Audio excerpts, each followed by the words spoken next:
Do women travel solo with a tab trailer? Hi, I'm Jen Grover, and I hear that question a lot in the tab community. It's a great question. We hear it from women and men, solo and non solo travelers. So I think everyone will enjoy the discussion I had with Amanda Evans on this week's episode of Tab Talk, where we tackle the question, do women travel solo with a tab trailer? Hi, Amanda. Hi, Jen. How are you? I'm great. It's so great to see you after so many months. It's great to see you too. It's been a while. Yeah, crazy times. Yeah, tell me what's going on with you since we last saw each other.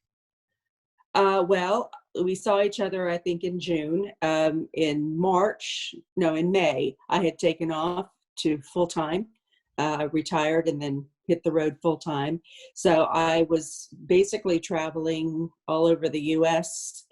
until March. And then in March, I put my camper in my daughter's backyard and then hopped on a cruise and did a transatlantic cruise. And that was at the very beginning of the coronavirus outbreak. And when I got on the ship March the 1st, things were fine, got off the ship March the 13th, and the world had turned upside down. So I am right now in Portugal. So I'm staying here. The borders are all closed. So I really can't go anywhere unless I come back to the States, and my adventure's not over, so I'm not ready to end the adventure just yet. So I am just hanging out here in my little apartment that I'm renting in Portugal, and we'll be here for I don't know how long. We'll see. I'm just winging it. So that's what's been going on with me. I love your attitude because you are such a problem solver, and you and I have Uh, talked about in the past, and we talked at nuCamp last year with the women at the solo women travelers session about how problem solving is such a key part of travel and about camping. So you are the right person to be in these crazy circumstances. oh, well, thanks. Well, I think it's a mindset. I really do. This travel is not for the faint of heart. It is, as you well know, those of us who travel to experience things. We don't just go from point A to point B, but when you do that, you're opening up possibilities of things that could happen. And that does it, no matter what kind of travel you're doing. If you're getting on an airplane and flying somewhere, no matter what kind of you do, you're opening up yourself to another possible adventure. And so we've all got our stories about things that have happened that when we've gone on a trip. And I think depending on your attitude, you can go, oh my God, I can't believe that happened. Or you go, well, of course it did, because something's going to happen. It's part of the story. And if you're trying to get that point across to figure out why you travel, it's not for a linear path. It's for the experience. So me being stranded here in Portugal is part of the experience. I had windshield that broke in Idaho in the middle of nowhere when I was traveling last summer, part of the experience. I locked my keys in my camper, part of the experience. Got buried in mud, had to be towed out, part of the experience. All of these things each thing doesn't define travel. It's the whole experience, and it's part of the story. Just like our lives have these moments, our travel has these moments too. So it's just part of the story, and everybody's going to have their own coronavirus story. Mine just happens to be in Portugal. Yeah, that's so awesome.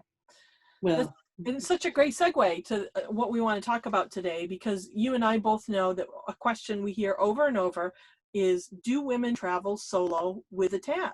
And we talked mhm. about it last summer at UCamp about some tips for that.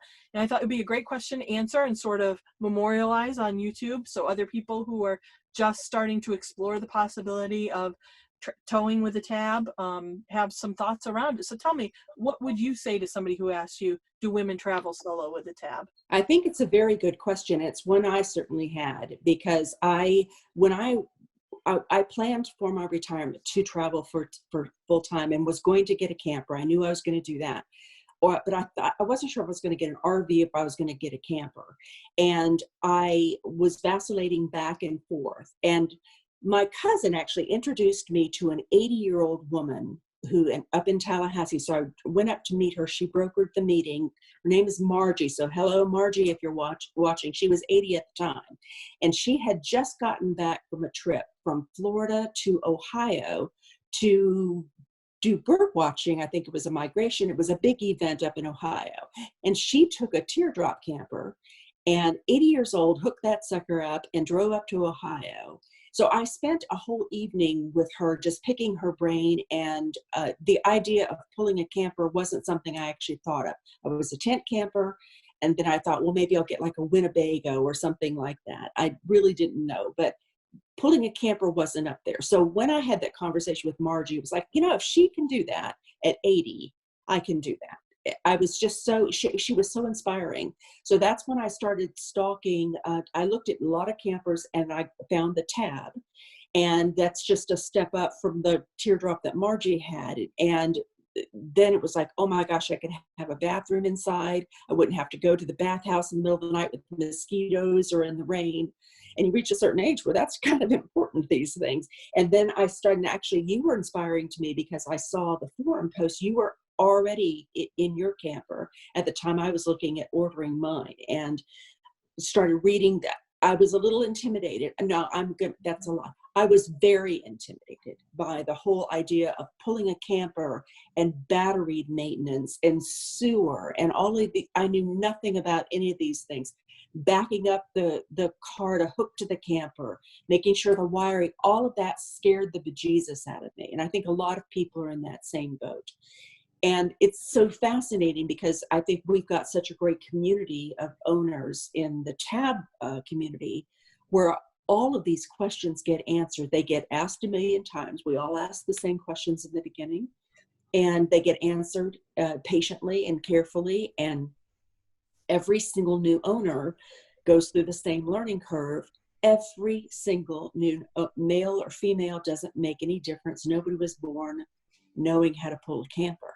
So one of the things that really impressed me when I first got into the community was how many solo women or women who were married, but they camped more without their husbands than they did with their husbands. A lot of women are in these campers. It's fascinating. One, they're stinking cute. They're just so stinking cute. But they're also, I think, incredibly well made, and they're very user friendly. There's an intuitiveness to these campers that makes them easy to, like, I was a tent camper. So moving from that world to having a ball and a hitch and having to back up and all of those curves was, I think, a lot easier because they're just a very user friendly build.